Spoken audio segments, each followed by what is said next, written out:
Hey, welcome everybody. Here we are, March 1st, the Ides of March, right? Isn't that what that is? The Ides of March, Fat Tuesday. Yes. Fat Tuesday, Tom and Q Show, episode 3 of our second season. So spurge on all the How are we on sound? good. Good. Sound is good. Good. On all the things that you're going to give up for the next 40 days, just go ahead and Yeah, we even have that written down. Yeah, there's a lot. time to give up something, but There's a lot to dive into today.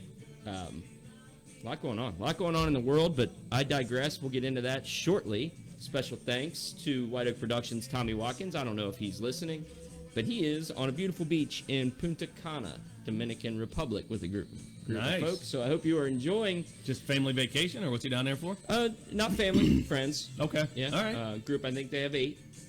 So say hello to those guys down there. Tommy, make sure you've got your swimming shirt on. We don't want you getting burned. Your hat. I saw some pictures. Your floppy hat, your Mai Tais, and your swimming shirt. And stay out of the sun. We don't want them throwing you back in thinking you're a lobster. So you guys enjoy yourself. Get back safe. Local legends. He brought out some cool stuff this week. Some new look Yeah. gear. So check them out. Tom and Q for the 15% discount there. Yes, absolutely. Hit them up. You can get one of these sweet long sleeve. Is this I don't know what you'd call this. I guess a fleece of some type. Yeah, it's almost, I don't want to say terry cloth either. It's not. It's it's a cool material though. It's soft. Yeah. It's lightweight. I've been caught outside with it, when the temperature's breaking and the sun's going down, Yeah.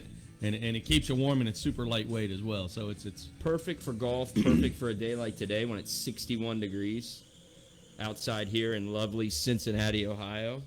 Fretboard Brewery, You can now share your favorite songs with your and she just likes to butt in whenever. While listening to music, just say, share this song to get started. I'm gonna let her go, and we'll continue. So anyway, Fretboard Brewery, hit them up. Great place out there in Blue Ash. As the weather gets warmer, they have the huge beer garden and everything that's out there. Really awesome place. And then the Talby Suggs Group. Yes. Spring is in the air. People are buying and selling. Some not. But if you are, give those guys a call. They're handsome, smart, good looking, extremely intelligent, very thoughtful. Numerous adjectives. I could go on and on and on. responsive, responsible. answer your calls, responsible, Yeah, very mature, grown very up mature. They are very mature, to fellow sophisticants. experienced, Yes, Yeah. that's another good word. noteworthy. Yeah, there's a lot. They have a lot going on. They have a lot going on for them. Especially guys that look like that and work as hard as they do. Special group, really special group. Hit them up. So yeah, and we're here today, March 1st. It's a Tuesday. Got March Madness coming up. Yeah, it's funny you bring that up, and I guess we'll probably kind of go backwards here a little bit compared to how we usually go. Start with sports and finish it up. Yeah, the the Olympics are over. Did they even start? I was gonna say it kind of flatlined. I know here in town that everything has been so Bengal heavy, really since It's a good point. It might have just distracted us, and we're not used to this. We were distracted by the Bengals, and then it was over. We went through the morning, and then it was just kind of, oh yeah, This happens in February because no team has ever played this late, let alone the Bengals play this late, right.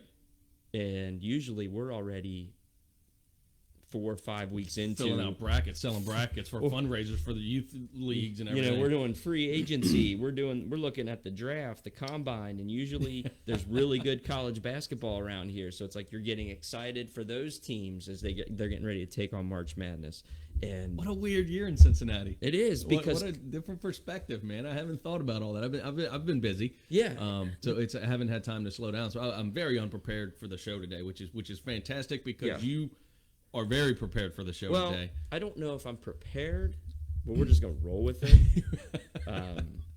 we can kind of touch it because So you might answer a lot of my questions of what's going on. we may completely disagree. We may not. I don't know where this is going to go.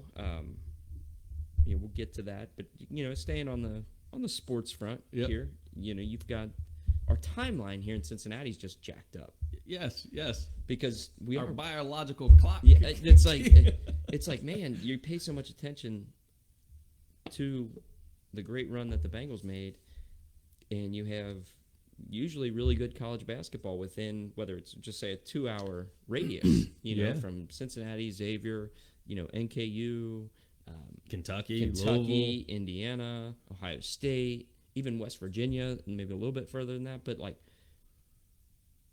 usually at this time, like you've moved on from the NFL and these basketball teams start hitting their stride. Yeah. And you're looking at it now, it's like I don't think any of those teams are going to make the tournament. Well, at least the two here in Cincinnati directly. I think NKU's probably got the best shot. Winning the Horizon, Yeah. moving on in, yeah. Yeah, and man, and then I try to hook on to, because I'm a big Bearcat fan, and we were so like blessed to have Bearcat football, not Yes. used to losing, Bengals football, not used to losing. And then it's like Wes Miller comes in, they have a good start of the season, and it was kind of in the back burner, but they had a really good start against some really, really good teams. And all of a sudden, it is just, it is bad. And I was coaching basketball, the last 3-4 months as well.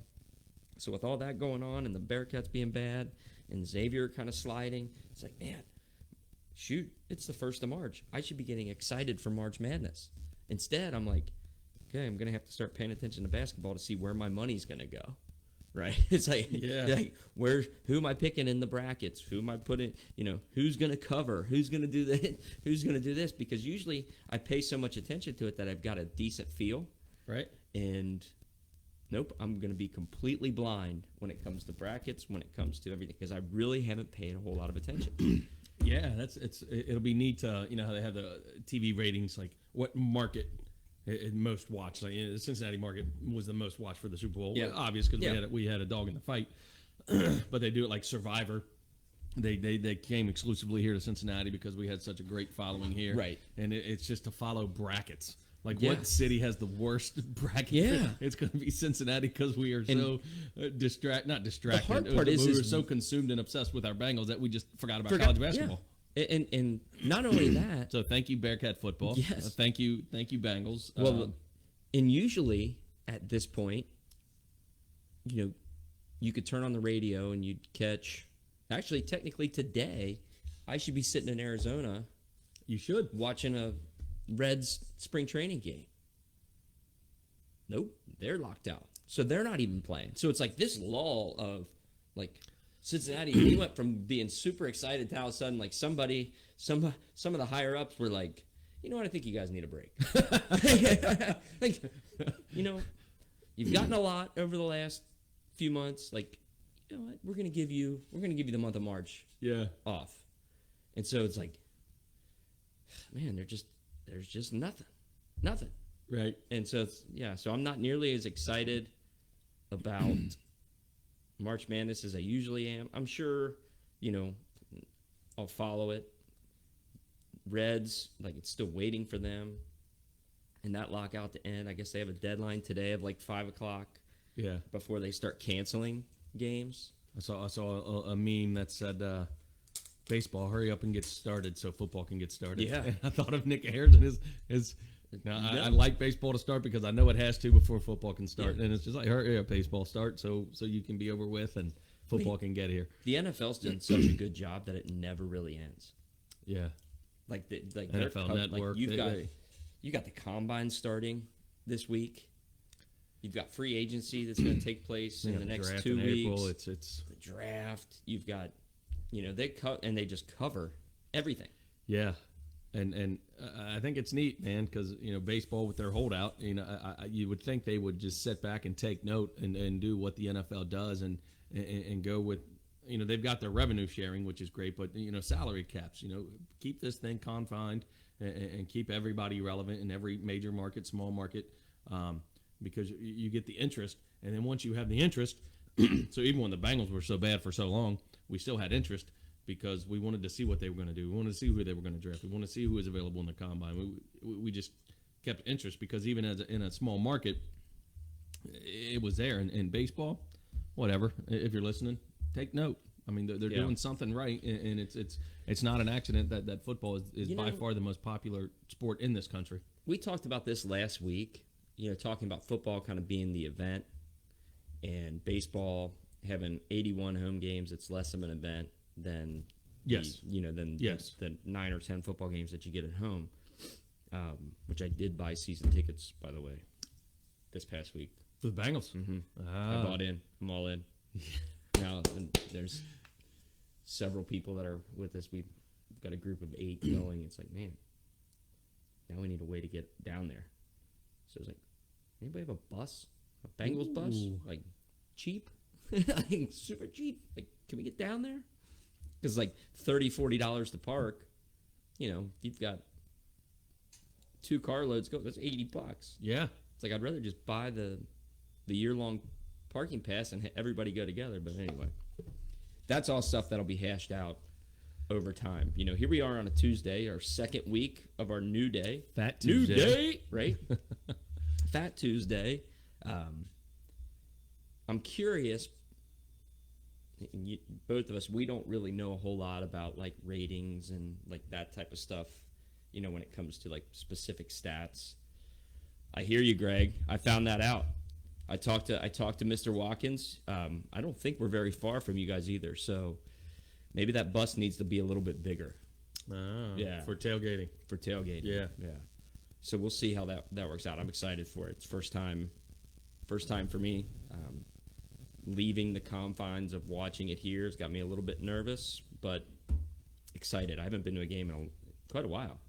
Man, it's been a long time. That's a good thought to ponder. When the last game I went to, it was Jeff Sherry, Jilly. They got last minute tickets. Somebody bailed, and probably 5-6 years ago went to a Bengals Steelers game. That's probably about the same, pretty close to that same I used to time. go to a few games every year. Yeah. Just tickets fall in your lap and whatever. The first run, kind of in the mid 2000s, my dad had purchased not a full season pack, but he had like a four game pack, right? And we would go a couple times a year, and then they got good with Dalton, and then I'd go in Green, and I'd probably go once a year, if it struck. Yeah, weather's right, everything's good. It's I wasn't that invested in them. It's if it worked out, cool. If not, I wasn't too pressed. This year was so exciting, and I really pondered. I'm like, man, like, and me, like I'm stitious. Yeah, right. Some would say superstitious. And so when you have the 4 straight Super Bowl parties that we had here, and everybody's together, and it was a ton of fun, and it's like, man, do you really want to screw that up? Like, right? Because we did it. We did it for the team. Yeah. And now we're going to go down there. And so, I don't know. We took on our alter egos and everything. We were all in. Yeah. Man. We had our stashes, which changed our personalities. And it was our fault there, too. Shouldn't have done it. Shouldn't have did it. But we did, and we're here. So, I'm curious, like on Tuesdays, because it gives me kind of an extra 2 days to get the pod out there, right? And it hits during the week instead of putting it out on Friday, because I don't really listen. I don't really listen to all that many podcasts, right? But we want you to listen to ours. Yes, exactly, because it's the best, right? Right. But so I don't know how that works. Like, do people listen to podcasts on the weekend, or is it like old school, like drive time radio type deal? Yeah, I think that's what it is, man. That's when I listen, because we drive so freaking much that I just set the phone up, hit go, and I go, and it occupies my brain and my thoughts, and so that's when I do it. Obviously we don't have the set at a desk type jobs, no, so we don't get that privilege. I don't know if it is a privilege. I don't know. I think me driving, having freedom to do what I want is a little bit of a privilege, but it's whatever. It's however you want. It's your perspective, right? I'm just and like my curiosity is, like, does it do anything are people more freed up to during the week to listen to podcasts? Yes. Would our numbers be Yes, when they're supposed to be working, they're better? listening to podcasts. Okay. So let's when, go. when they're free on the weekends, they're doing things. So let's find out. Let's find out. So we have podcast stats, right? Last week we did our 2 for Tuesday on 2/2/22 on Tuesday, second show of the second season. Yeah. Lots of twos. 2 for Tuesday. Dynamic duos. So we have. Which we got some pictures. We got some interaction with that. You know, a few Yeah. people chimed in. Yeah. Anyway, that was a lot of fun. I mean, that's some what- things that we completely dropped the ball on. Like, I don't know, I forget, like Hawk and Animal, the Road Warriors, just some tag team matches. It's just like, oh my goodness, there's so many duos. There's so many combinations. We were talking about brackets before. Yeah. And how, like, we're not that interested in this year's bracket. Well, like, as much as we love brackets, like, we might need a bracket. What? Yeah. You know, we might need a bracket. Dynamic duos, you take your votes. Oh, Do that during so March? the Christmas song Yeah. bracket, the I mean, we dynamic don't- duo We bracket. obviously can't put them together, but we could probably make that happen. Peanut butter and jelly. Yeah. Is it just going to be duos of all kinds? Everything. People, Uh, foods, A hodgepodge of dynamic duos. America and apple pie. And it's a vote. What do you like better? Do you like peanut butter and jelly better? Or do you like the Road Warriors better? You know, I don't know. Yes. Hawk and Animal. Yes. Let's see. Tomato soup and grilled cheese. I don't eat grilled cheese, but I mean, that sounds like that's a duo that people That is do. a very, very popular combination of food. All You right. can't have one without the other, like love and marriage. I can't. I was gonna sing that right as that. So we put this out here last Thursday. We had 5 people download it last Thursday. We've had a couple people in the last few days, but 7 total downloads. So not a whole lot of difference. Mm-hmm. So really kind of bought us an extra day when you're talking about that. So thank you guys who did download it. We are worldwide. We continue to be worldwide. Ashburn, Virginia, Grand Rapids, Michigan. Hello. Virginia knew. Hans in Frankfurt, Germany. I think we need to talk to him the most. of Yeah, all. I really You wish. know, we've been begging and pleading for Frankfurt, Germany to chime in and Where let we- us know who. But you're intimately close to world events, and we'd love your take on. And usually this show, and this is a good lead-in, Yeah. right? Because usually this show, at least when we kind of first started out, we said, okay, you and I sat down, like, man, people really miss like that office humor, like talking to your people in the office because everybody was at home, which Nicole's second day back. Yep. She went back in December. They cut that off. Today she's back. So if you're listening, honey, you look great. Did a great job last night at the meeting. Super proud of you. I'm sure you're proud of me too. But yes, so hopefully your first day back is going great. You know, there was a lot over the last week that went on, and when we were talking about setting this up, I was like, hey, let's stay away from the stuff that everybody's talking about. Yeah, Right. We bogging got the the- rule. We don't talk about 14. Right. We don't talk about COVID. Right. Don't talk about politics. Politics. Work. So other than number 14, pretty much everything that we've stood for the entire year plus that we've been doing this is going completely out the window. And the only reason We're venturing into our uncomfortable zone. yeah, and it's gonna be uncomfortable because we're not the most knowledgeable. Yeah, we're not. We don't have, other than Hans, we don't really have inside sources, and Hans hasn't talked to me. So Ever. that's our inside source. So we're going to go strictly on what we've seen, what we've read, and probably some opinions in there more so than anything else, which is just, you know, when I state it, it's my opinion. It doesn't necessarily reflect his opinion or the opinions of the Tom and Q show Or the opinions of the Tom and Q show. I was going to go there. or our jobs or anybody else. Yeah, it's just, and some of them I don't even know if they're going to be opinions or just out loud observations. Yeah, and that's probably a better way to put it. So let's play some music to get into this. What's a good tune to play? Alexa, play Edwin Starr, War. There we go. Here's War by Edwin Starr. What is it good for? Absolutely nothing. So Sing I it have- again. kind of picture the setup, take you a little bit behind the scenes. So I have the news channel on TV right now. So if anything pops, we can see it. How do you pronounce that? Kyiv? So that's a really good question because Kyiv. Kyiv. I keep wanting to say Kiev, but I think Kiev is a city someplace else, and I think it's spelled K-I-E-V. This is K-I-Y-V. I feel like I was yelling. Kyiv. So I was curious. Kyiv. And so as you watch the news channels and everything, and they're interviewing people on the ground, citizens, and they say it's Kyiv. Kyiv. Simple, right? Kyiv. That's how they've said it, so that's how I'm going to say You it. just kind of roll over that Y there. Yeah, it's a silent Y. Yeah. It's a Kyiv. it's a silent Y. Not to be confused with the silent J. Right? Yes. So, if you've been living under a rock, the Russians threatened for a long time Long time. to invade Ukraine.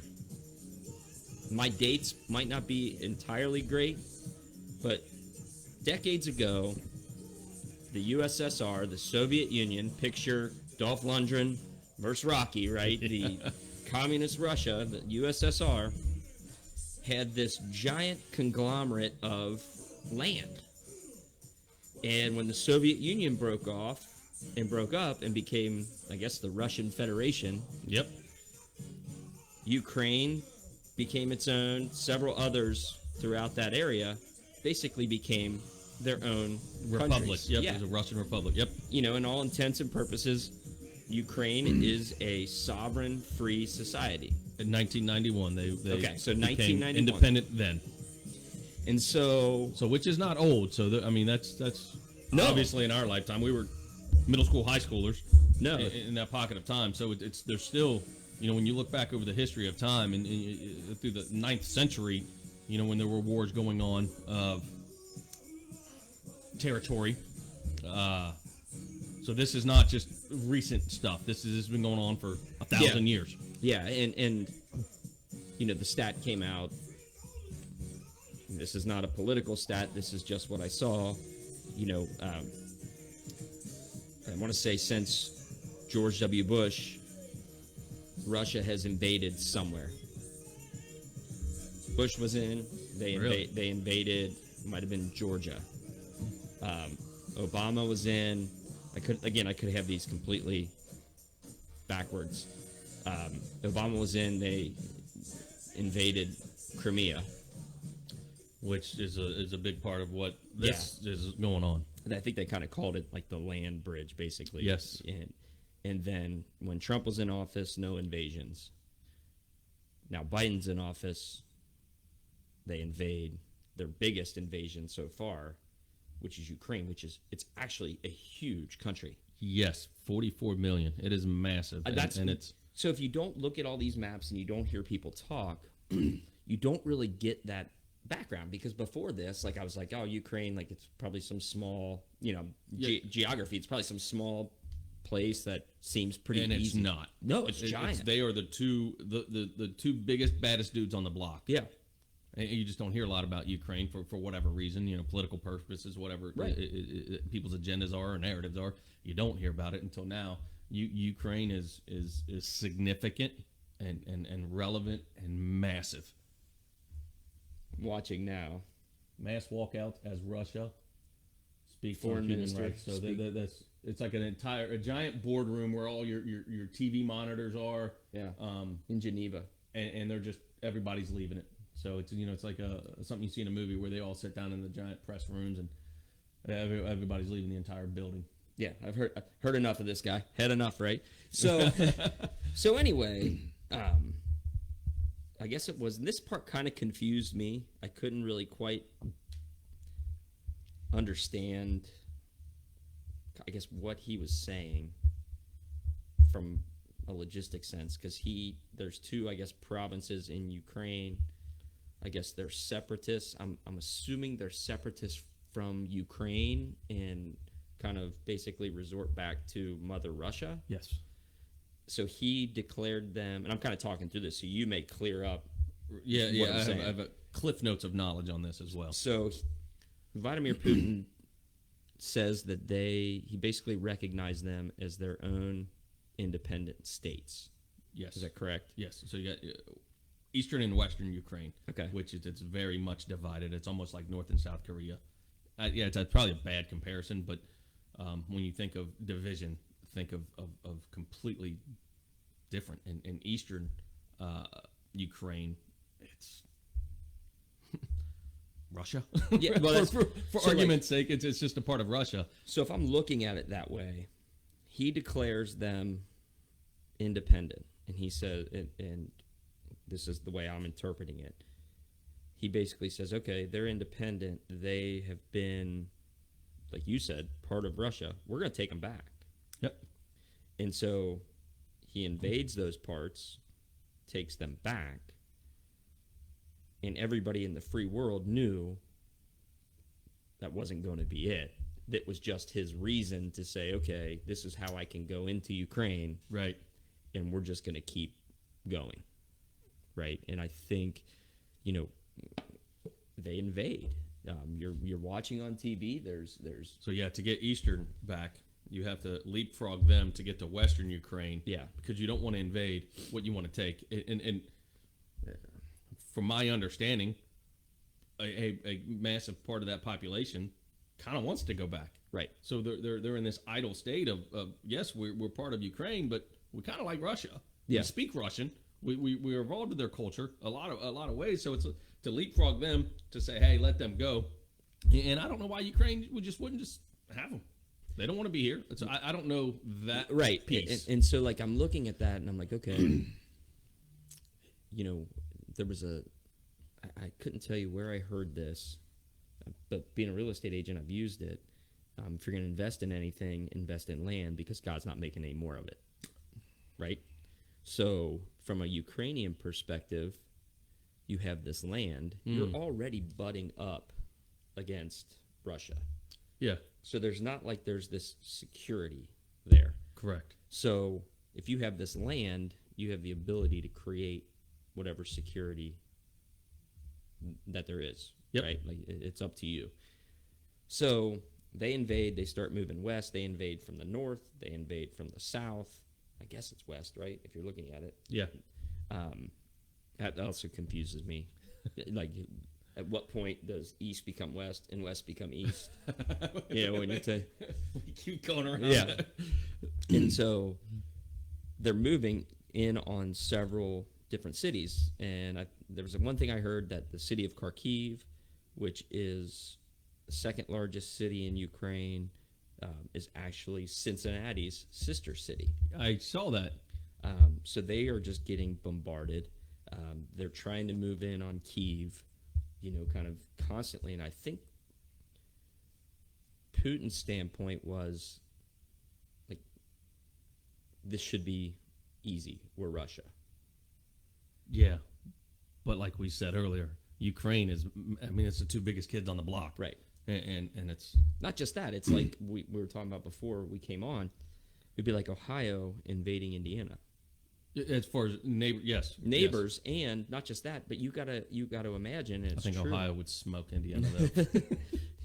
but you have to imagine, like, people in Indiana. I know people in Indiana. Yes. You care about people in Indiana. I care about people in Indiana. Yes. You're seeing it now. There's similar That is a great things that are going on, comparison and analogy. and then depending on, again, this So you think some people in Russia would say, propaganda. hey, man, my cousin lives there. Right. I don't want to attack them. So let's. Is there a more peaceful way to get this land back, or use it? What did $1 I Million don't know. Man say? Everybody's got a price. Everybody's got a Right, price, right? You may not like it, but everybody's got a price. And before we went live, I think you made a great statement that Vladimir Putin. And so, in negotiations, you have the negotiations. We're moving forward, and it fails in comparison, but negotiation is negotiation. It's just, hey guys, when we move forward on this, are you willing to walk away if you don't get what you want? Right. Right. And in this case, it's, hey, are you willing to keep moving forward if you don't get what you want. Right. So it's Vladimir, you're going to put up this front. When it doesn't work, what's your next step? Right. And I think he's in too deep, is what you said off the air. Is like, I think he's gone to the point of no return to where now it's like, oh no, they've called my bluff. Now I've got to keep going. Right. I don't want to keep going. Yeah. But or he does. We don't know his So- psychological state. You look at the invasion, and I'm a huge, like, I'm a fan of history, right? And Right. one of the parts of history that I really enjoy, whether it's watching a movie about or reading stories about, is the Revolutionary War. To where you have comparison, I don't know, but you have these colonies in this new world, and you have a king, virtually a dictator over here that wants to rule not just where he is, but the new world. Yeah. And these people want to be free. They want to be free to choose their own destiny, right? And the Revolutionary War starts, whereas the U.S. is, like, the colonies, like, they have a legitimate purpose to fight. Yeah. They don't want to go back to where they were. Yes. They're happy where they are now. And ultimately, that will to fight, that will to succeed, outlasted the biggest power at that point in the world. Yeah. It was the empire. Right. So, Still kind of arguably is the empire. you look at it in terms of similarities, I guess different time, different place. But if you listen to the reports, like, Vladimir Putin is shut up and shut out, doesn't use the internet, like, doesn't watch the news, like, basically And isolated I'll let you from finish that thought. everything that actually is happening in the world.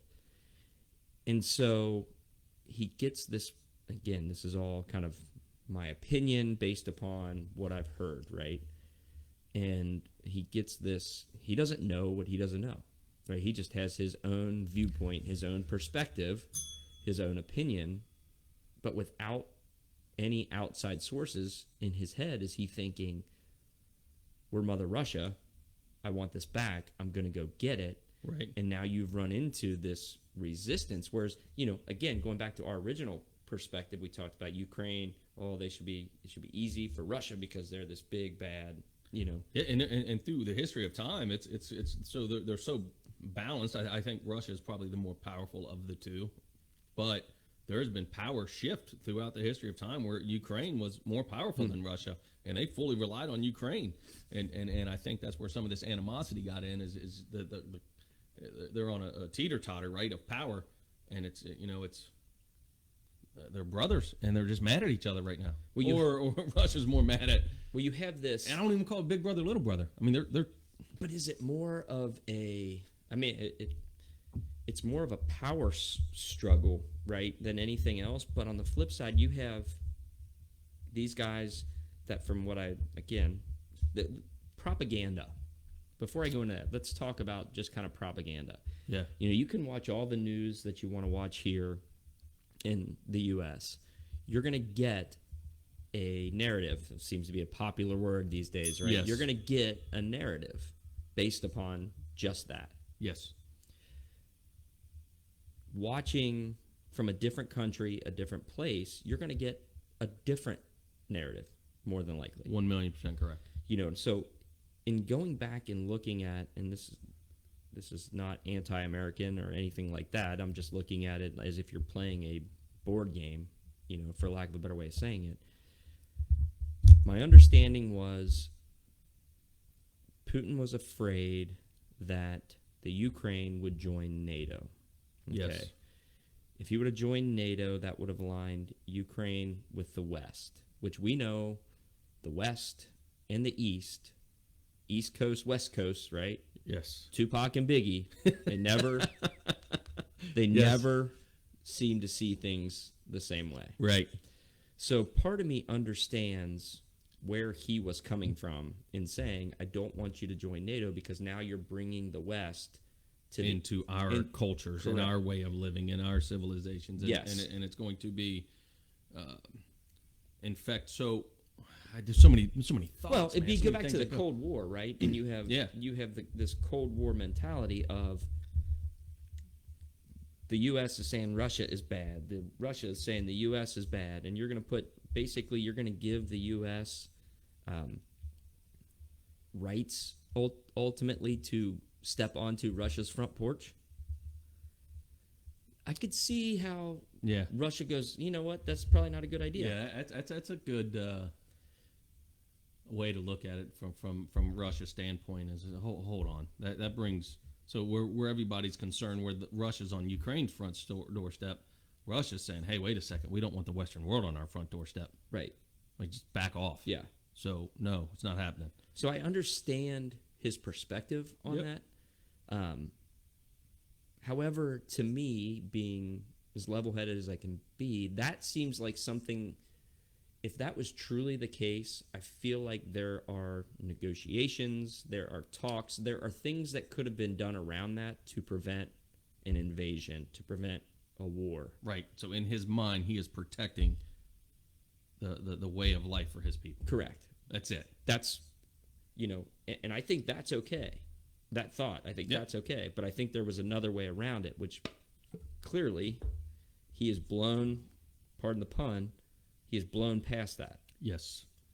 And these forces have met this resistance, and this resistance has everything to do with the right to pursue happiness and free will. And the will of these Ukrainian soldiers, Ukrainian citizens, heck, there are people coming from all over the world. How they're getting to the front line, I have no idea. Isn't it? It's Steven Seagal. Yeah, like, I think that was a parody little Yeah. spoof, or whatever. but I saw one today, and we'll talk about some of this stuff, but I saw one today. There was a guy that said he was from Texas. Now, he was an older gentleman. He was probably in his 60s. But he's right next to a Ukrainian tank on TikTok talking live about going into like he's going to go. Wow. And I'm like, how in the world? Like, it's kind of scary. Like, you could just, hey, sign up and fight. But if you, like, I'm talking about the Revolutionary War again. Yeah. I mean, that's the way it was fought. They had Militias everywhere. right, I mean, that's just the way it was fought. they came from all over the place. I mean, Yeah. you had the French army that was helping. Isn't that neat? As just the thought of that, in the Revolutionary War. I mean, it was a ton of militias that really created the power. So it was small pockets of the minorities that rose up to say, hey, we do want this independence. We do want our own thing, and it's the voice of the people. It will always win in the end. Whatever that cause is, or agree or disagree, the right thing will always win in the end. So, looking at this war going on over there, thousands of years of history on this planet of civilizations. Right. And you continue to see us as people morally grow, morally evolve, and make changes, make adaptations to right ways of behavior, correcting the wrongs that we had in the past of the way man treated man, going back to hunter-gatherer tribal days of viciously attacking other towns. You go back to the Roman Empire, and you wanted something, you just took it. All of those things have been corrected over the history of human existence, and we're there again. And I think as far as who we are as humans today, we're more civil than we've ever been in the history of human existence. Right. And this is just another battle that we're going to look back in 50 years, it's been going on for 1,000 years. It's just a long time for the East and the West to go at it as far as what culture is right, and right will win in the end. Yeah, it's war is always a funny, ironic thing when you're talking about it, especially when you're dealing with a narrative, right? And talking about the invasion and talking about the will to win. And there's so many places I've been basically encapsulated by it, like of where you can just. First of all, let's go back in time to when I remember, I think I was in 6th grade, the very first Desert Storm. Mm-hmm. Okay. No idea what any of that was about. Correct. But I remember getting home from a basketball game or practice and turning on the TV, and you had war on your TV. And at that point, the U.S. is bombing Iraq. And kids like USA, USA. You're just watching things, Yeah. and it was fascinating. And to a point, like even cool, like not war being Yeah. cool, Yeah, yeah, but yeah. to be able to watch it at that time, it's like I was just engulfed with it. Like I'd come home from school, what's going on in the war? Like what are we like? And you're just watching like the press and these reporters, and they're in these buildings, and there's bombs and Scud missiles and Patriot missiles and all these different things just going on that we had never heard of Right. before, but you're watching it, right? And then it happens. Then you have 9/11, and then again we go into Iraq, and then they go into Afghanistan, and it's like you could watch like almost like its own channel, Yeah. right? Like it's the war channel. Who do you want to see fighting today? And so now that I wasn't paying a whole lot of attention to it, and then all of a sudden, once I started, like you're watching, whether it's Fox News or whatever, you're watching Fox News, and then like you're looking on Twitter, and it's the biggest story in the world, rightfully so. And it's like, oh, what's going on? And then you hit up TikTok, and you're seeing live footage of air raid sirens and Yeah. bombs going off and shooting down of planes, and just the coverage of it. And then you get the Ukrainian heroes, right? These people that, well, it's our show, these local legends, Yeah. right? And first and foremost is their president, Zelensky, Yep. who, this guy was a comedian, was an actor, not a politician, has his thoughts, has his frame of mind, has been offered asylum, has been offered to leave, and no, he hits the streets, William Wallace and Braveheart. yeah, and is out there with these people. And Yeah. like the guy has, regardless of what happens, this guy's going to go down in history books. There's a price for freedom. Yes. Period. Yeah, and this guy, all indications are he is willing to pay it, and his face has been everywhere, and it's been amazing, and it's been inspiring. Yes. And you have that type of leadership over there, and then you have two guys that have no business being over there whatsoever. Don't need to be there. Could live in America. I want to say they may even be American citizens. I don't know if that's a fact or not. I thought they were. But the Klitschko brothers, two former heavyweight champions of the world. Former heavyweight champions of the world. Lennox Lewis, Mike Tyson, Evander Holyfield, George Foreman, Muhammad Ali. Like those types of guys who are national heroes in Ukraine. And instead of being here, Vitaly Klitschko. Pat Tillman, man. I mean, you got Yeah. those people. Yeah, He's not exactly. in that, obviously, but he professional football player and said, hey, I'm going to go do what I think is right for the greater cause of And all Vitaly humanity. Klitschko is the mayor of Kyiv, which is the capital of Ukraine, and he is right there in the bunker with him. And his brother is right there as well. Local legends. Guys that are willing to pay the ultimate price for that free will for the rest of society. Man. It's amazing. And I don't want to bash our own little piece of dirt on this planet here, but the last American leader that would do that. So I was wondering that When myself. when they didn't have an option, when George Washington, who did it, right? So okay, so let's Ulysses S. Grant, who did it, And this literally did it. This is not political, and I'll tell you where this comes from. But the person I could see doing that was George W. Bush. Yeah, And the only reason I say that is because when 9/11 hit, he got down in the dirt, in the dust, in the asphalt, in the damage, in debris, and was down there with the people. Right. I think Reagan would have. Politics aside, you ask me who do I think would do that? Yeah. I think I could see that. I think he would. he had that gritty, the greatest generation mentality. Yeah, I don't and see boomer mentality, and I think Reagan would have. Outside of but that, Reagan I was don't kind know. of old. He was, but he was. I mean, he got shot. I mean, would John F. Kennedy? No. Ooh, he did. Man, that's a good one. Maybe, probably. So let's okay. Kennedy's got that grit to him, man. So you're gonna. I mean, they we're gonna all assassinated, challenge- and I think that's again going down that conspiracy theory path. I think they had that grit. I'll go one. Dwight D. Eisenhower would be there. Yep. He'd be leading it. Teddy Roosevelt. He'd be leading it. Right.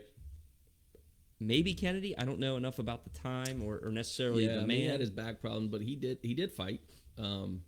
He was a soldier, and I think Nixon. I think at the time he was in office, maybe not. Maybe not. And there was a I lot. don't know. There was a lot going on. Yeah. Nixon, no. Ford, no. Carter, no. Reagan was old. He was an old president. I can't see it. I think You might be right. First Bush, no. Clinton, I don't think so. No. George W. Bush, we said yeah. Obama, no. Trump, heck no. Biden, no. So yeah, I mean, looking back, I think if you, again, it's not political, but just pure. Our observations Yeah. of the character of the people they're- that led us at one time. Yeah. And who leads us now. And it is what it is. So it's, some of the things that were said during this whole escalation to this point, I think America dropped the ball on some of their verbiage with the way they were going to do things. And So hold that thought, because we're going to go there. We're going to go right there in just a second, because I want to continue talking about these local legends and these how great leaders. That's good. So there was another guy that was there. Again, we talked about propaganda and the narrative. So when we say these things, understand this is just our perspective and what I have seen. Okay? Okay. Whether it's real or not, I have no way to validate it or Yeah, verify so even if it. it's not real, let's just go to that Yeah. realm of That we're going to It would be assume, cool, right? We're going to assume that it is. The Ghost of Kiev. Have you seen this guy? no. Okay. So he is a fighter pilot. Oh yes, I'm familiar with it. Yes. Okay, so there was a TikTok out there of this guy. Apparently, again, you think Mother Russia, you think Top Gun, the MiGs, right? Getting inverted, Mav and Goose. This guy shot down 6 Russian MiGs the first time through. Then came back out, and then on TikTok, everybody was like, "Oh, he's the Ghost of Kiev. He's the Ghost of Kiev," and they're showing all these. But you don't even know if it's that guy, if it's just a plane. But Right. So you kind of become vested in it, because I immediately, my affinity for Top Gun. I'm like, dude, it's a real life Mav. It's a real life Mav. And so I'm following this on TikTok, and there was one that came across that the Ghost of Kiev was shot down today, blah, blah, blah, blah. And then there was another one like 5-6 hours later, because you kind of kept looking like, is he dead? Is he alive? Where is he? And then it came out like, yes, the Ghost of Kiev was shot down. 6 hours later, he was back up in a plane taking out other MiGs. Whether that's true or not, Right. I don't know. But the story itself is absolutely amazing. Because I'm picturing A copycat ghost. I'm picturing like the Russian general and Putin getting together. Like, what the hell is going on out here? Like, we're the Russians. Like, oh, this guy, they've got the Ghost of Kiev. Bring me his head. And so, and the same thing like with their president. Like, the reports are they've sent 400 mercenaries, contractors, into Ukraine weeks ago to try to find and kill Zelensky and basically put their own Russian supported puppet. Yeah, government. and in that turf, you don't know which way that would land. Right. I mean, Right. as far as votes, because that's how vested some of Ukrainian history is into Mother Russia. It's just it's not a home run that they would, So, following up on that, which is a whole interesting dynamic. a lot of this in social media, we talked about this before, it makes the world so small. Yeah, So that you can get these stories from the other side of the world and you look at it and you base whether it's your opinion, whether it's your rooting interest, nobody's rooting for war. There's the other thing was that what do we say? Just always cheer for the person. Right. Just cheer for the people. Just cheer for the right outcome. And sometimes ugly things happen to get to that right outcome, but we're going to cheer for that. you look at propaganda and you talk about narrative, and there was a report that I heard as some Russian soldiers had how Russian soldiers. I got a T on Saturday. He was terrible. Thanks, Mike. So these Russian soldiers, Comic relief, right? they're showing Ukrainian TikToks are showing these Russian soldiers basically lay down their arms and surrender. Mm-hmm. And they ask them, like, why are you here? There's one story out there, depending on what you believe, is they didn't know they were going to invade Ukraine. They were told they were out there for a military exercise. And so I can't imagine being a Russian soldier and thinking, this will be over in a couple hours. I can go back to my family, have dinner, blah, blah, blah, blah, blah. This is real. This is real. And then there was another story out there that Putin basically told his military, cut all ties with your family. Like, basically, you're all in Right. on this. So if those two are true, we're going to cut all ties with your family. You're joining the military. We're going to do this exercise. Like, I'm not going to be surprised if there's more Russian soldiers, like we talked about, Ohio and Indiana, like, aren't walking across that line and Right. just keep walking. And that's that will to fight. Yeah. If Russian, this is my opinion, if the Russian soldiers shared the same belief that Vladimir Putin did, this war's over. Right. It's over. They're storming. They're like, it's done. So there's that. There's that will Yeah. to win, that will to survive, and that will to continue to pursue happiness. Right. So you have this propaganda, this narrative out there about that, and I go back and I'm looking at it and I'm like, man, history a lot of times mimics itself. Yeah, all the time. Right. Yeah. And And so many wars are country versus country. I couldn't imagine going to war with someone that spoke the same language as me. yeah, Going to war, period, is challenging enough to really wrap your thoughts around and have to do. But to yell across a battlefield, or and I know war's done different now with jets and fighter pilots, but you're still. You seeing cities and towns bombed, and then you got feet on the ground to come in and take over, and to have a conversation with somebody that speaks the same language as you. It's like, hold on a second, yeah. pump the brakes, Putin. Yeah, it's an odd dynamic there because of that, and you have the ability to share that narrative throughout the world, right? And so history repeating itself, my idea of history is great because I feel like I want to learn from past mistakes, Mm-hmm. right? Whether it's my history, something else.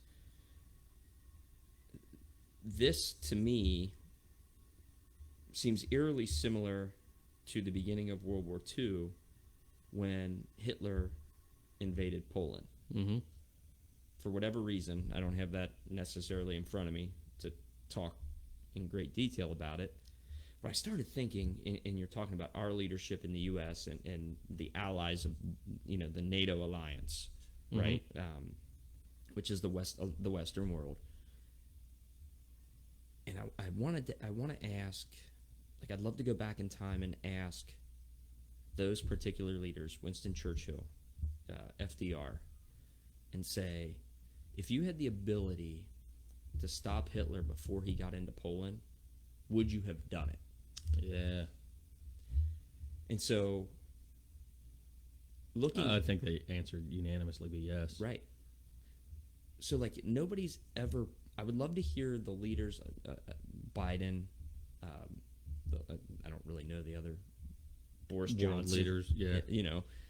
Germany, France, all those folks. Like, if you had the ability to stop Hitler before he went into Poland, would you do it?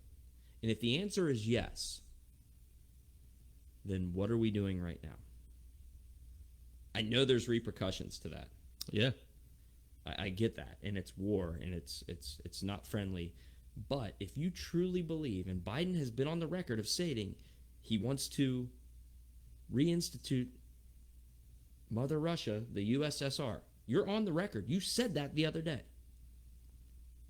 Do you think it's going to stop there? Right. Germany's right there. Hungary's right there. Poland's right there. Like, and again, I'm not begging for war, but if you're telling me that you would have done this back then, what the hell's the difference in right now?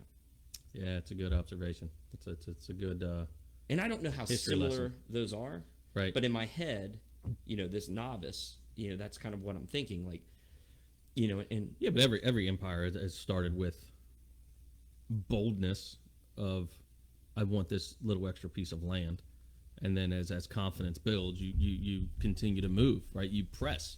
It's you look at wealth.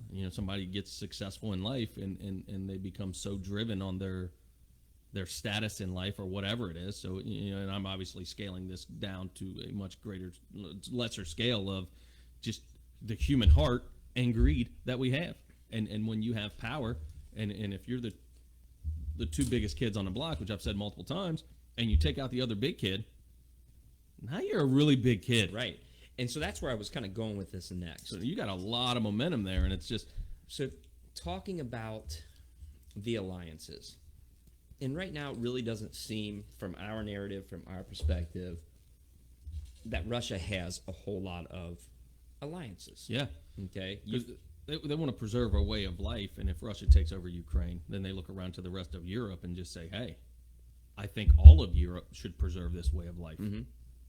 Right or wrong, East versus West, And there you have Hitler. and there you yes. There you So, have. but if you look at it, let's look at it. I should have had the Madden board up here for this. Could have drew. Just color the board Yeah. and keep coloring. There you go. So you have the United States, you have England, UK, Germany, France, Italy. I'm sure I'm forgetting others, but your NATO countries, your big yep. NATO influencers, Australia. And then on Russia's side, it's like, okay, you're talking about the East. You have China. Not that they're necessarily on Russia's side, but they're huge also. Yeah. And then you have North Korea, who's a wild card. You have the Middle East, Iran, Saudi Arabia. You have Syria. All of these countries that are right there. And when you're talking about, and I kind of, at first, when people are like, hey, when he went in, is this the start of World War III? Well, if you look at it kind of as a chessboard or checkerboard, however, I'm not good at chess. I prefer checkers, more my speed. Yeah, right. So you have all these countries, and the East, like we talked about, East side, West side, there's constantly friction, Yes. one way or the other. But when you look at it logistically in the proximity of everything, you start with Russia. Basically, and again, this is my opinion, this may be a little bit political, probably a lot political, but I'm going to say it. We had energy independence under President Trump. Say what you want about mean tweets, everything else that went with it. Mm-hmm. You had energy independence, and you had, again, it's all about narrative, right? you had this relationship with the East, with these other world leaders. Yeah, he was the first president to ever step foot on North Korea. So you had that already, that built-in kind of diplomacy. He wasn't dealing with, hey, we're going to send our diplomat here to talk to your diplomat, and then you're playing a game of phone, telephone, getting back and forth. Like, Right. I'm going right to the source. Yes. Like, and we're going to have this conversation, and here's how our relationship is. Would you rather, I don't want to say friends, but would you rather have that relationship with the bully where he's like, you know what, I kind of like, in layman's terms, I kind of like that guy. Like, I understand where he's coming from. You know, if I don't like something, maybe I'll call him on the phone instead of doing this, right? Or I'm going to welcome him to our country so he better understands us, and vice versa. Yes. On a significantly massive scale, yes. So when Trump was in office, you had that. We had the pipelines. We had low gas prices. We had low energy costs. The economy was great. COVID hit. We were still surviving. Biden comes into office. Now, mind you, going back, Russia had this pipeline that Trump basically said no, because it was going to have to run through all of these other countries to get there. So he basically, through diplomacy, shut it down. Russia still has oil, and they're still providing oil to Europe. And we still have an oil line in Pennsylvania that's shut down. Correct. Go ahead. Yeah. So, not only that, but we are buying oil from Russia. So they do these sanctions, right? And the first one is, we're going to basically stop money from switching hands from the U.S. to Russia and vice versa. We're going to sanction their bank. And we're going to hit these guys hard. But the one place they never touched was apparently this SWIFT thing, which is, I guess, it's like a way that countries can make transactions back and forth. Okay. Which is basically where they were getting, from my understanding, a lot of their oil money. So as Germany's buying oil, I'm keeping this as simple as I possibly could understand it, or at least in my head, this is what I think. So maybe incorrect. Basically, SWIFT was this way of making that transaction.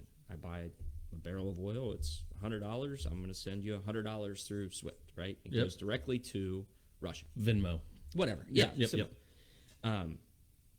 So they left that open. One of the reasons, in my opinion, was we're still buying oil from Russia. Why do we have to buy oil from Russia? Well, because we don't have these pipelines open. We've shut down coal. We've shut down these pipelines. We're into this new Green Deal. And we talked about it before. As Putin goes in, he's gotten to the point of no return. Yes. Right? And I get the same feeling about our president here on this Green New Deal that he ran his campaign on, that now that we are struggling and gas prices and natural gas is through the roof, that he is not willing to do what is best for the country, that he is in too deep to make any changes. You want to cut Russia off and you want to kill what they're doing? Germany's already said it. I saw today that Shell... Yeah, I thought that was an interesting angle, that the rest of the world is... So we're not attacking Russia, the world. When I say we, I'm not exclusively American, just the rest of the world. The rest of the Western world is not attacking Russia. They're cutting them off. Mm-hmm. Their financial supply, they're cutting Russia off from the rest of the world, which will have detrimental repercussions. Well, the first time he comes down with these sanctions, which weren't the strongest, and he tried to sell, it's always the spin, right? He tries to sell, this will work. And his response was, well, is it stopping? Like, originally it was like, oh, this will deter him. And then when it doesn't deter him, oh, this is gonna punish him enough. Well, when is this gonna start? You'll take a look in the next 30 days. Well, do you think this was the questions asked, do you think these Ukrainians over here that are getting bombed, do you think they have 30 days? Correct. And his answer, was like, no, but we're gonna, this is what we're doing, and this is gonna work. And then the next day, what happens? We're going to cut them off of SWIFT. Like, what changed in that 24 hours that made that happen? To the point, like we were talking about their pipeline coming through. It's a major, major pipeline, major factor for Germany. Like, that's where they get their energy. You know what Germany came in and said? We agree. We're cutting you out of SWIFT. Germany did it first, and it affected them the most. Yet here we are, still buying oil from Russia. We're not opening up our own pipeline, our own way of life that we can. Instead, we backed ourselves into. It's two big dogs that have backed themselves so far in the corner that pride and everything else won't let them get out of the mess that they have created for themselves. And interesting. So I'm going to step off this platform and come to another platform real quick because I think the segue's there. That the way of life in this country is nobody wants to offend anyone and hurt anyone's feeling. And I think when you magnify that and put it on the grand scale that we are now of war, are we treading with the fact that, hey, we don't really want to piss these guys off, so we've got to be cautious on how we're going to move forward with these agreements and these deals, and we just don't want to make Putin angry with us. Like, is that a thought that as we as a country, because there's so many things that Biden said that, you know, if they move aggressively, then we will respond. And a reporter called him out like, so wait a second. If they move, but it's not aggressively, does that mean we're not going to respond? Right. I heard that. So it's like, hold on, Biden. Like, choose your words wisely. Whoever's writing these things, be careful. And then there was another one. It's like, we're going to vote on an emergency meeting on how we're going to respond. Wait a second. Right. If you're voting on it, it's not an emergency. So what are we doing on this end of it that's sending mixed signals to, hey, guys, we just got to be careful not to hurt anybody's feelings. Well, in meantime, there's people in Ukraine being bombed. This is going to be totally political, but again, the segue's there. Isn't that what this administration has done from the get-go when you're talking about COVID and you're talking about everything else? We don't want to hurt anybody's feelings. No, we have continued to move the goalpost, is what it is. Yes. If he does this, oh, he just did that. Oh, well, if he does this, oh, he just did that too. Oh, well, but he didn't do this. And it's like, at what point, like, we live in the greatest country in the history of the world, in the history of the planet. The USA is the greatest country. Yes. And I don't care what side of the aisle you are on. You should believe that. Yes. And you want, and you hear these things, you know, whether you're right, whether you're left, about people that on the right that just want Biden to be wrong. They don't care about, no, that's not true. Yeah. You know, I think you can kind of feel in my passion for this, I'm not political, right? I think there's certain things that fascinate me in that realm, but I think you can kind of feel kind of where I align with this. There's right and there's wrong. But on the same sense, like when he was elected, regardless of how I felt, he is my president. Yep. He is my president. But I still hold the right to believe whether he is doing it wrong or doing it right. But I will root for that guy in every single form and fashion. Well said. I want him to be him as president, the next president. I want them to be the greatest president ever. Yeah, I didn't vote him in, but I'm the biggest Biden fan there is. Correct. He's my president. Right? And so, I agree with that. Like, I look at it and I'm like, you talk about pride, and like these two guys are so prideful, but you look at it as a big picture. And let's go back to that checkerboard, right?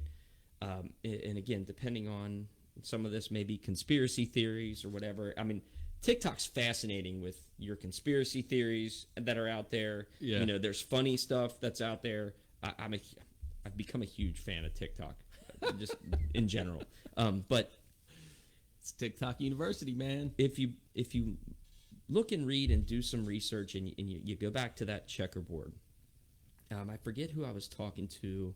Oh, it was a buddy of mine who was he was in the Navy. He was in Iraq, and we were talking about this. He's kind of similar to me. We just could not stop. Yeah. You know, turn off myself, Mike, and another buddy of ours. And so we were talking about it at dinner the other night, and another friend of his had brought up, I guess this guy had been, he still works somewhere in the Department of Defense. He was saying how it reminds him so much of the Cuban Missile Crisis. Mm. And so you go back to that checkerboard and you look and you say, okay, here you have NATO.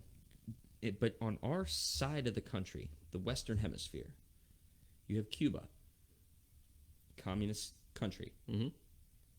Russia, communist. China, communist. Dictatorships, call it whatever you want, right? Right. You also have Venezuela, who's a communist country, who has a relationship with Russia, where Russia has actually landed their planes recently on Venezuelan soil. Mm-hmm. So there's kind of this chess game where it's like, okay, Russia didn't care so much about the other NATO countries. They looked right at us and said, what are you guys going to do about it? We're going to position, we have the ability to land in Venezuela, which seems like a world away. But when you're talking about the Eastern and Western Hemisphere, it's not. And Right. we have rights and we have interest in the Caribbean. Then you have Cuba, who's a stone's throw away from Florida. They have the ability to do that. Now, if they did that, that would be something. Mm-hmm. That would be something. In the same sense, like we've got this Uber competitor in China, who is right there.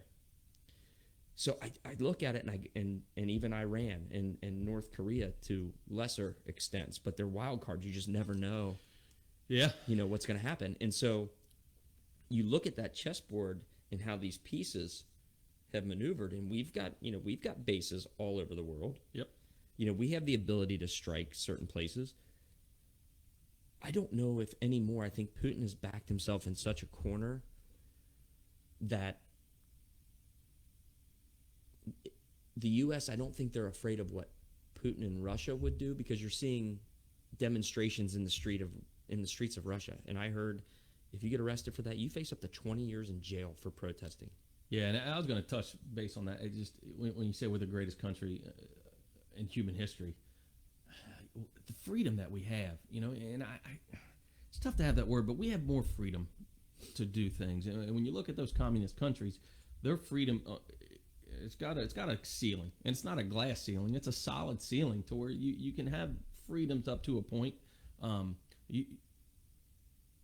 We're governing ourselves now over here with offensive language and micro and macro aggressions, and there's so many things on that and when you look at them on such a small scale, they do grow into so scripturally, bringing some scripture into it. It's just to look at someone with lust is the same as being unfaithful to your spouse, right?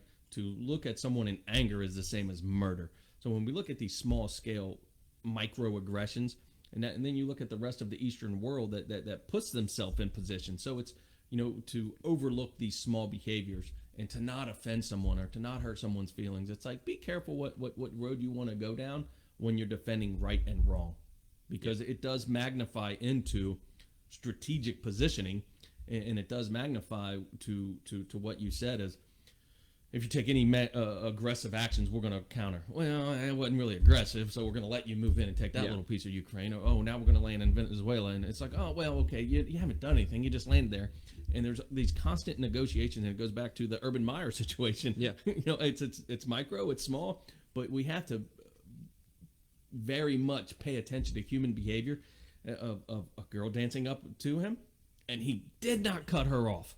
Right. Like, he instantly should have said, I'm married. I don't care how you receive that. Goalpost kind of kept moving. Yes, I'm going to tell you, do not dance with me. I'm a married man. So Jessica and I are watching. Drawing a blank on the show. I really like it a lot.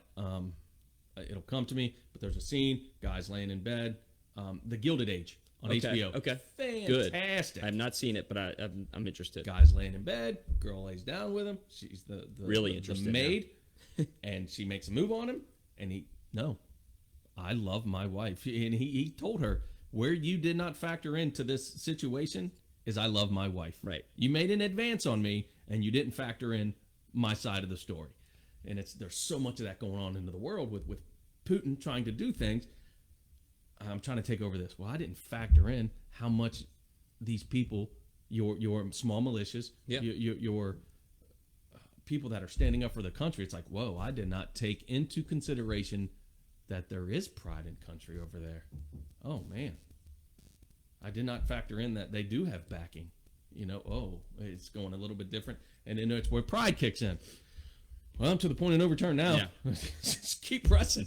And there's so many of those. And I know that was a big under the umbrella statement of observation of what's going on in the world, but we just got to be, it's a human heart, man. We're going to press up against something as far as we can and just do some accounting of self as a human, as an individual. And it shouldn't magnify to where we are in the world today. Yeah, I mean, you have an alpha personality over there, and going back to it, he's put himself against the Western world, which he'll never be able to recover from. No, it's... But you look at a country like China, who is their neighbor, who they're interested in taking Taiwan. And, when you're talking about kind of that World War III mentality, China has the ability to reach places in the Western world. Japan, Hawaii, Alaska, Russia too. Our west, their east. Yeah. And like the part of that is like, I want to say they're probably more afraid at this point of what are those consequences than anything else. Because nobody wants war. And nobody wants war. Well, I say that. Right. The regular person doesn't want war. They want peace. They want free will. They want the pursuit of happiness, right? To open up a door, you want to isolate Russia as an isolated incident, for lack of a better way of saying it. But you've got to keep that diplomacy up with China. A game changer in this would be if China said, no more Russia. Right. Because then at that point, you've now isolated the Chinese, you've isolated the Western world, and that's going to be really hard for Russia to come back from. Yeah. Even their way of life. So for general, China to step in and take a side, that would be huge. Yeah. You just don't want them on. And then there's part of it that is, but that is also our way of life. Correct. That we are it's East versus West now. Right. We're two different countries, different. We're not really buddies, but that is they mirror our way of life. Yeah, we're not going to rise up and shut them down. Yeah, maybe. I don't know. I mean, it would be huge if China was an ally in this. What the girl said earlier, we can't reach out to an enemy to help us with an enemy. That makes us look weak. So who's just like, where are you? The enemy of my enemy is my friend. Yes.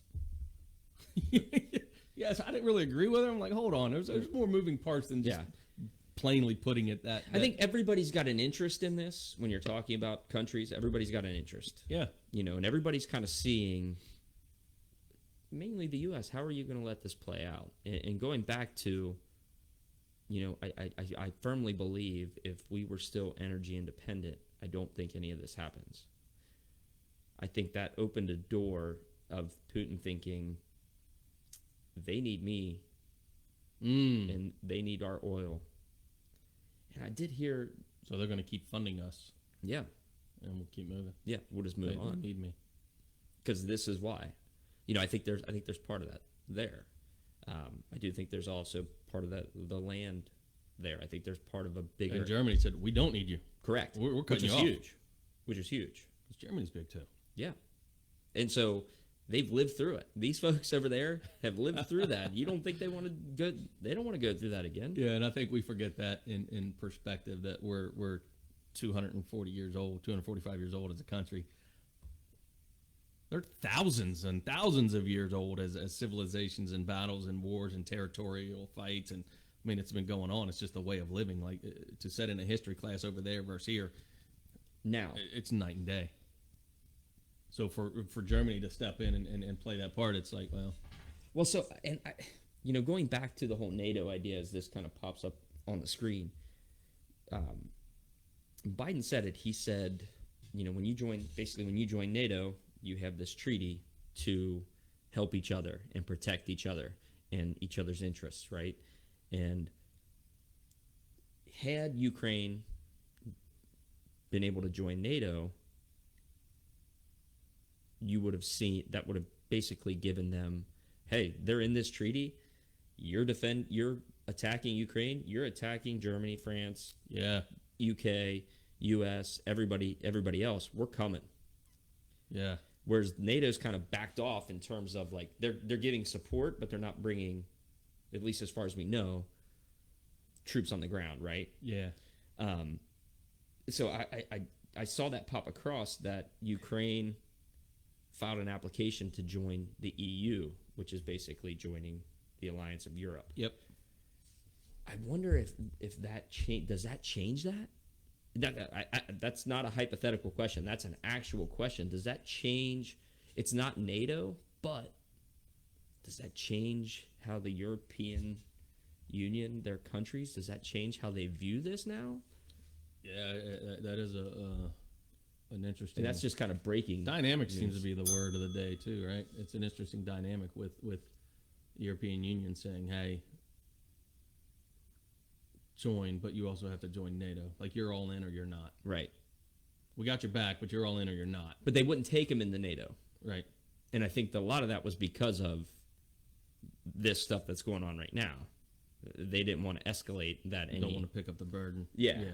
And you know, it's hard because I said this the other day. I'm like, I was asking my friend, I said, do you think, because you look at it, it's hard to watch because you're seeing the passion, you're seeing the destruction, Yeah. you're seeing the hurt, the pain, just everything that goes with war. You're watching it right there. And it's kind of that idea of like, you kind of wait for like Superman to come flying down, you know, and save the little guy from the bully.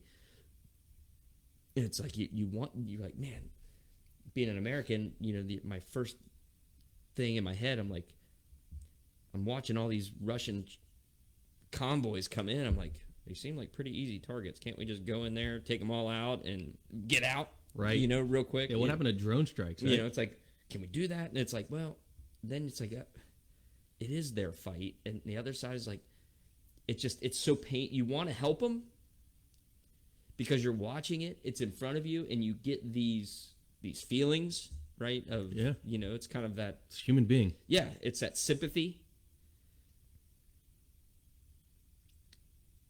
But in the same sense, I kind of understand why we're not.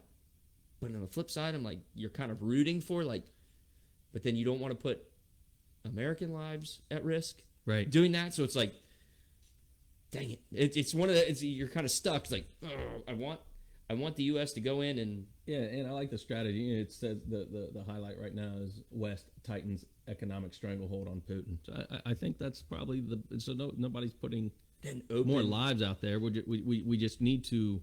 open the oil and cut off his oil. Yes. And it's going to suck for the people of Russia, but your leader, and that's what I love about the Western world, and I love about the country we live in, is if we make those moves, then the people of Russia are forced to look at their leadership and say, "Hey, you got to go, buddy. will they? You're affecting our life." Somebody's You hope going to so. have to. But a dictator, it's like, how do you How do you do overthrow that? him? Right. You know, and that's when somebody from within has to assassinate him or make the move of some kind. But it's, you know, we're not playing your game anymore. We're cutting you off. Here's the line in the sand. We're done with this. And it's not tiptoeing around those conversations. And then when you drop a very direct, blatant, aggressive message, follow through with it. Well, I'm looking at it now. 40-mile Russian military convoy nearing Kyiv. 40 miles. 40 miles. From here to Dayton. Nothing but military vehicles. Like, that's a lot. Like, and that's what you watch, and you're like, again, it's... Ukrainians return home to fight. Yeah. We got people that live throughout the world that are, I got to go back home to. Yeah, it's that will to win. I root for the person, right? I root for free will. I root for freedom. Freedom, you know. So you want you want good to prevail here. It's so fascinating. It's been so fascinating, and it'll continue to be fascinating to play out. And I'm sure we'll probably be talking about this for at minimum next week or two. Yeah. Kind of as these things kind of come about. I mean, but follow up on TikTok, Twitter. You're going to get narratives, so sometimes you do got to kind of read through it, sift a little deeper. Yeah, So it's an onion, right? Keep taking layers off. You'll get to the middle. It's true. You never really know. Like, is that 40-mile convoy? Is that real? Like, I believe it is, but Right. what are they going to do? What's next? Who knows, right? Interesting, very interesting. I'm sure there'll be plenty of conspiracy theories. You have the State of the Union address tonight, which I guess is Biden's first State of the Union address since becoming president. It's funny, they lifted the mask mandate on the speech tonight, so They lifted it on the Super Bowl. yeah, on the apparently speech. COVID only happens in a vacuum, right? What? Sorry, that's The my powers that be. that's my soapbox. So anyway, I digress. We got a couple other things to kind of talk about a little bit. We'll finish up maybe a little bit on what today is. We talked about it briefly at the beginning. It's Fat Tuesday, the beginning of Lent. Is the Mardi Gras parade today? Is there one today? I know I was at the office yesterday. And it's all Mardi Gras out and decorated out, and so I think so. I know they had stuff over the weekend in Covington, and I don't follow it. No, I don't either. I watched this show. Fat Tuesday is a very entertaining. You ever had a king cake? A king cake? Yeah. So I guess that's a thing on Fat Tuesday is a king cake. Okay. So they take, it's a huge cake. I'm sure they'll be all over Twitter and TikTok. People. Why have I never heard of this in my life? If it's a thing. It's a huge, giant cake, and they take this like little doll, I guess, and they hide it in this cake. All And right. I think whoever gets The doll. the doll, I don't know if that means good luck, bad luck, whatever. I've okay. I've never had a king cake, I've heard of that, but I didn't know it had a name or. but I've been trying to cut weight. So I made the joke the other day, and Nicole had something. She's like, "Oh, try these. These are really good." I'm like, "Is that flavoring on there?" And she goes, "Yeah." She goes, "It's apple cinnamon." I go, "Oh, well, I'm not allowed to have any flavor." I'm like, nothing. It's got to be Can I complete. just have the doll? It's completely bland. It's like I've done pretty good. I got a text message from Dan Dummett, man. We were kind of accountability buddies on getting down under a certain I weight. saw that today. 200. He texted me, man, and said I finally did it. So, congrats, Dummett, man, on breaking that weight. I'm still idle at where I am. So, you dropping weight, him breaking that, man. I think it's motivating the you? walls are closing in on me to we're- get back we're- to discipline, it's a man. I've pride been thing. good enough. It's a pride thing with you. You can't get past it. Yeah, It's- I've been good enough to maintain. I dropped 20 pounds, and then I maintain it. I've got complacent, so I just need to just dial back in. I was Stay focused. So the hard part is like the weekends, right? And so I tried. I basically, when I went to the doctor, certain numbers, nothing terrible. Basically she was like, a good thing for you would be high protein. Almost not quite Atkins, but Right. low carb diet, higher protein. That's easy. I love meat. The problem is I love carbs too. That's Right? tough. Not a good mix. That is tough. So, like, we go somewhere after our basketball game. It's like, okay, I started drinking Mick Ultra, which, it's not my favorite, but it's not terrible. Lower carb beer. I weigh myself, start weighing myself every day. Like that one day. So what's your strategy there to cut you off? So I weigh myself constantly when I was losing weight, when I was really disciplined, because I need to stay out in front of it. Like, all right, I'm here, keep going, I'm here, keep going. So I'm just constantly measuring, constantly seeing the progress, constantly staying focused on it.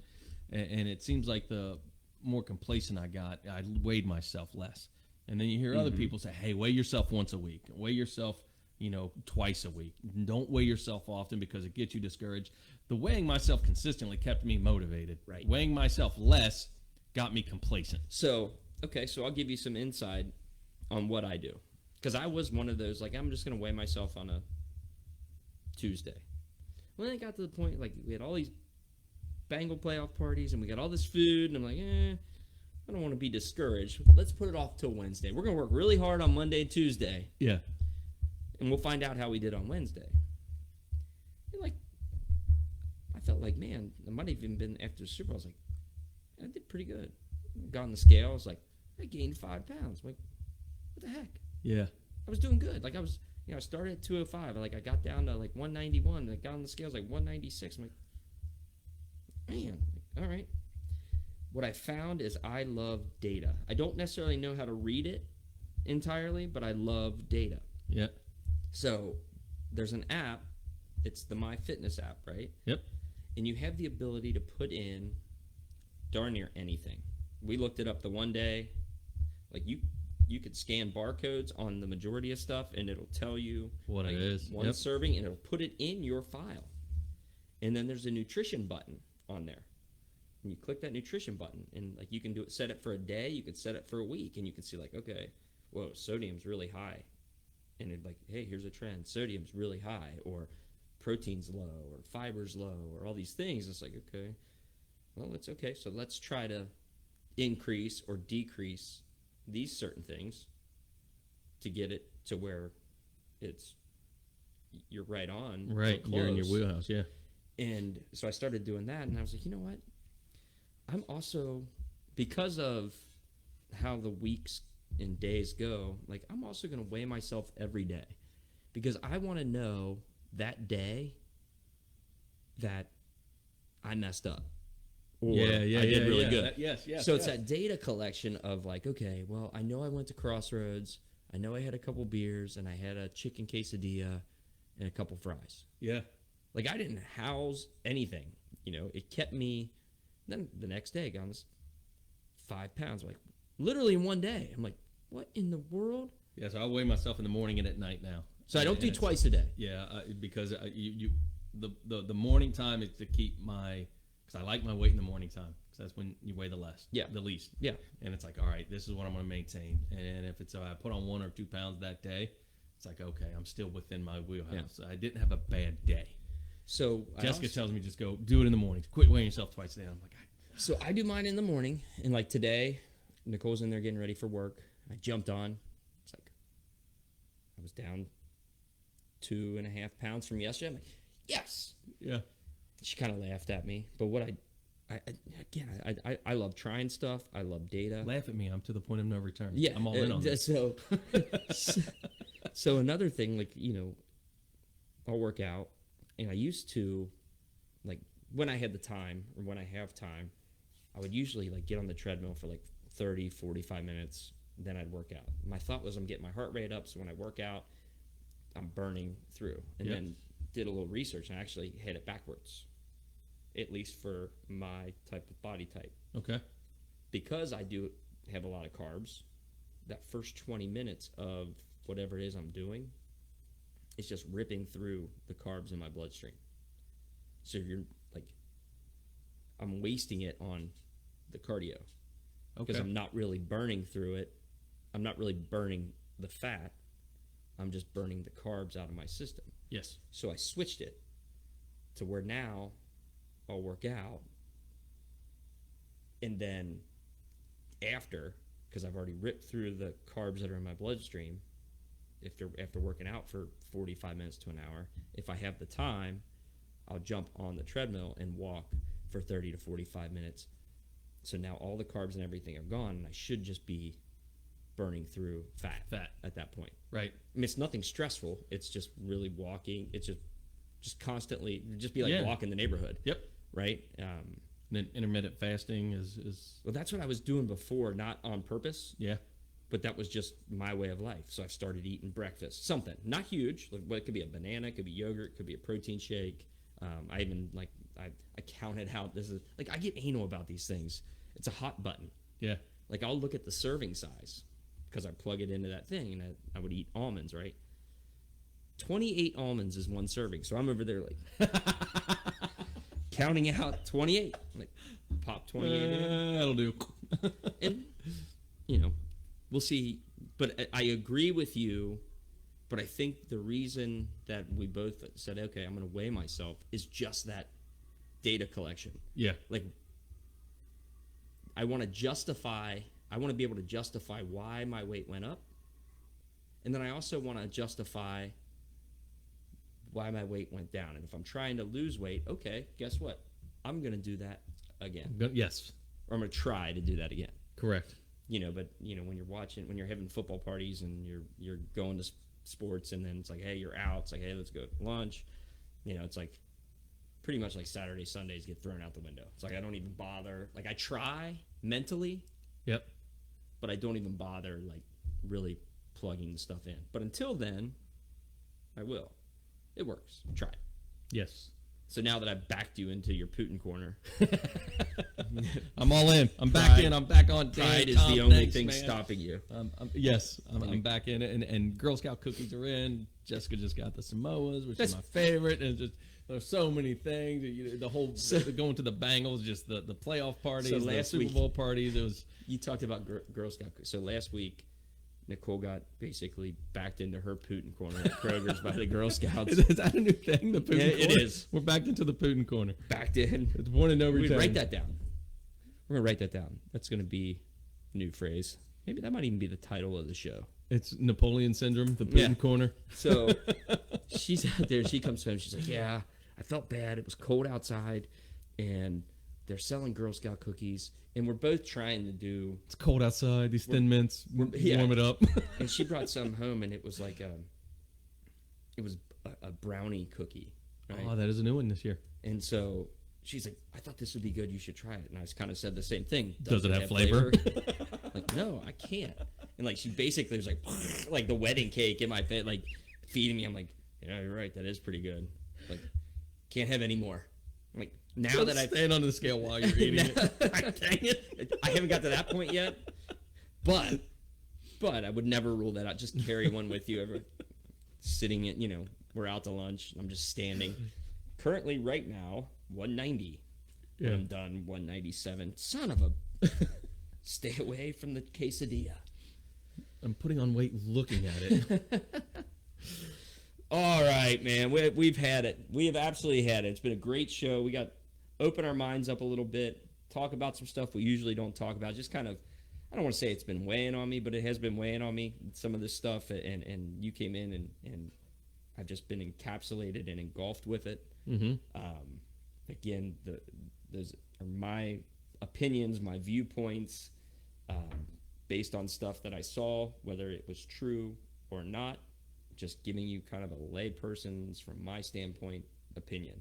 So don't hate us. Yeah, I mean, you got to sift through 1,000 years worth of rivalry and agreements and disagreements and broken peace treaties, and to really come to today where they're at war. And it's, I don't know that there's any right or wrong opinion. It's 1,000 years of worth of sifting through broken agreements between two countries, and it's jealousy, and there's a lot of moving parts to this. Not to say any side is right or wrong, but I think you'll see heroes and legends, though, that'll come out of this in history books yeah. down the road. But don't buy into a narrative. Do a little digger deeping. I think it boils Digger down deeping. to, Deeper digging. as the individual, what side of history do you want to be on?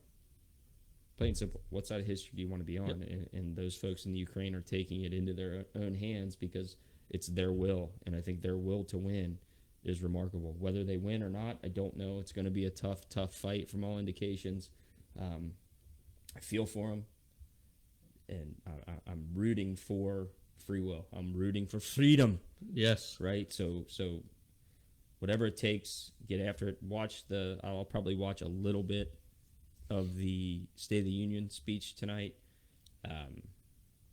Again, just like I said, like we were talking about before, regardless of what side of the fence you're on, he is our president. So there's no point in rooting against him. We want him to make good decisions. Yes. Because the decisions that he and the allies and these folks are going to make in the next couple hours, the next couple days, weeks, months, years are going to determine what type of world our kids and our grandkids are going to live in. And to me, that's important. That's the thing worth fighting for. That's the thing worth rooting for. So Alexa, play Born in the USA. Born in the USA by Bruce Springsteen. A little Springsteen to take us out. I was gonna do Metallica, "Don't Tread on Me." It's a great song. It's a good might song, too. Might You just throw it on the page. Just sit here and listen to music. Right? Here we are. We're out. Like always, peace. Love you guys.